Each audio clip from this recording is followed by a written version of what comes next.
गणपती बाप्पा मोरयाचा गजर होताच प्रत्येक घर, प्रत्येक मंडळ भक्तिभावाने उजळून निघते. 10 दिवसांच्या उत्सवात गणराय आपल्या भक्तांच्या घरी विराजमान होतो आणि घराघरात मंगलमय वातावरण निर्माण करतो.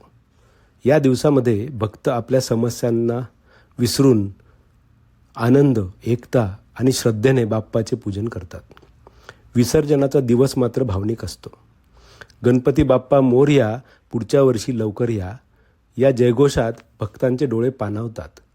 मूर्ती नदीत, सरोवरात किंवा कृत्रिम तलावात विसर्जित करतात.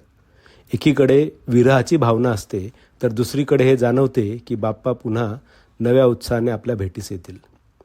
आजच्या काळात पर्यावरणपूर्वक विसर्जनाची गरज अधिक आहे.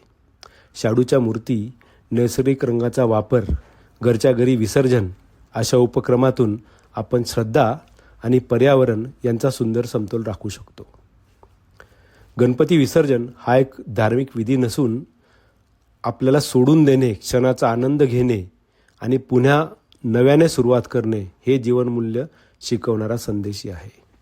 गणपती बाप्पा मोरया, पुढच्या वर्षी लवकर या.